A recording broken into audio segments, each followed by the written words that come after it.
A text lands on your phone. USPS, your package is on hold. Confirm your address to reschedule delivery. And there is a link. Your thumb is already drifting toward it. Stop for 1 second. That message and a billion others like it this year all lean on the same small handful of tricks. And once you can see the tricks, you cannot unsee them. So here is the promise of the next 10 minutes. Learn these 5 tells, and you will spot almost any scam in any inbox in seconds before it costs you a thing. Not because you became technical, because you learned what to look for. Scammers are not master hackers breaking down your door. Most of the time, they are just knocking, politely, hoping you will open it yourself. So let me show you sign by sign exactly how they get you to open that door and exactly how you keep it shut. We will rebuild the real messages on screen so you can see each trick in the wild. Ready? Here is sign 1. Sign 1, it rushes you. Act now. Your account will be suspended. Final notice, respond within 24 hours. Look at a message like this one. A bank alert saying your account is locked and will be permanently closed unless you verify immediately. The clock, the threat, the word permanently. None of that is an accident. Here is why it works. When you feel calm, your brain asks the obvious question, wait, do I even bank here? Is this real?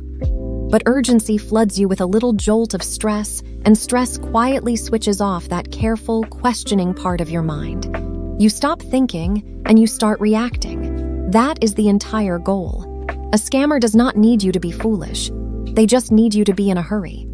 So the feeling itself, that flash of panic, is your first and most reliable clue. Real organizations know mistakes happen, so they build in time and a way to check on your own terms. They do not threaten to delete you in an hour. The fix here is almost insultingly simple, and it defeats a huge share of scams on its own. Slow down. Take the pressure as a signal, not an instruction. Nothing real falls apart because you waited 10 minutes to log in the normal way and look for yourself. Sign 2. It arrives completely out of the blue, carrying a link or a phone number you never asked for. You did not request a password reset, yet here is a reset link.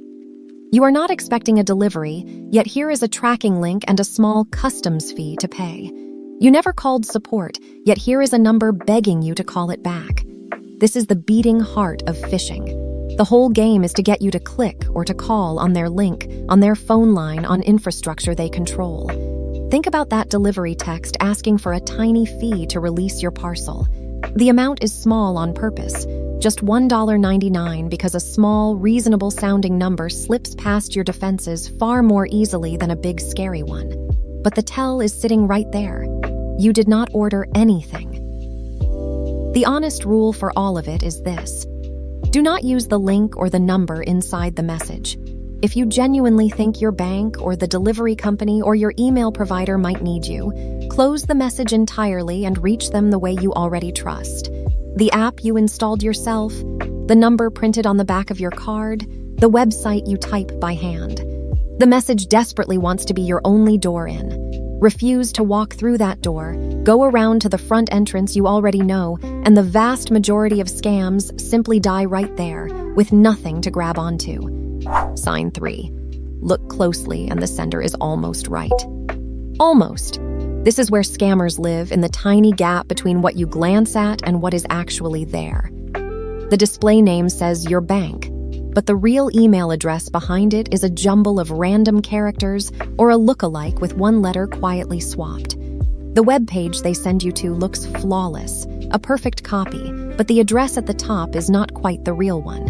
It might read something like securebankverifylogin.com. Familiar words, wrong house. And here's the part almost everyone gets backwards. That little padlock icon in your browser does not mean a site is safe, or honest, or really who it claims to be. It only means the connection is encrypted, scrambled in transit. Scammers get that padlock too. It is free, so the padlock is not the tell. The address itself, the actual domain name, that is the tell. When any message or page asks you to sign in, slow down and read the address slowly, one piece at a time from the .com backwards. Is that truly your bank's real website? character for character? Or is it a stranger wearing your bank's clothes? The real name will be there, exactly, or it will not. And if it is not, you close the tab. You do not type a single thing. Sign 4. It asks you for something a real company would never, ever ask for: your full password, a one-time security code that just arrived by text, your card number, the expiry date, and that 3-digit code on the back, all typed into a chat with support. Picture a message that says, "To confirm it is really you, just reply with the 6-digit code we sent to your phone." It sounds almost helpful. It is the whole scam. That code is the key to your account. The entire reason it exists is that you, and only you, are ever supposed to see it. Often what is really happening is this: the scammer is standing at your bank's real login page at that very moment, typing your username, and the bank sends the genuine code to your phone. If you read it back to them, you just handed over the last lock on the door. So burn this rule in: no legitimate bank, no real support agent, no government office will ever ask you to share a password or read back a code they sent you. The moment a message or a caller asks for a code, a password, or full card details, you are not talking to the company. You are talking to someone wearing the company as a costume. And the response is always the same, and you never owe them politeness for it. You stop, you do not reply, you delete, you hang up. Sign 5. When money enters the picture, watch how they want to be paid. This one is almost a cheat code because the payment method alone can end the conversation. Scammers steer you hard toward rails that are fast and nearly impossible to reverse. Gift cards, where you read the codes off the back over the phone. Cryptocurrency, a wire transfer, a payment app sent to a stranger. Imagine a message claiming to be a tax office: pay your balance today in gift cards or face arrest. Every piece of that is engineered. The fear of arrest to rush you, and gift cards because once you read out those numbers, the money is simply gone, with no bank to call and reverse it. So here is the bright line, and it does not matter who is asking: a government agency, a tech support pop-up screaming that your computer is infected, a new online sweetheart with an emergency, a boss emailing in a panic. If the only way to fix this, or to claim that, or to stay out of trouble, is to buy gift cards, or send crypto, or wire money to someone you have never met, that is not a payment method. That is the scam, announcing itself out loud. Real refunds never arrive as gift cards. Real agencies never take payment in App Store codes. The method alone is your permission to walk away. So there are your 5, and together they catch very nearly everything. 1. It rushes you, manufacturing panic so you stop thinking. 2. It shows up unexpected, with a link or a number it wants you to use. 3. The sender or the web address is almost right but not quite, and remember, the padlock only means encrypted, not safe. 4. It asks for a password or a code or full card details that no real company would ever request. And 5. It wants gift cards, crypto, or a wire, the payments you can never claw back. You will almost never see all 5 at once. 1 or 2 is plenty of reason to stop and check.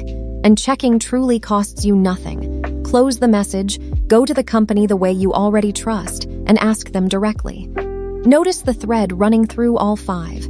The scam always needs you to act inside its message, on its link, on its phone line, right now. The single most powerful thing you can do is step outside of it.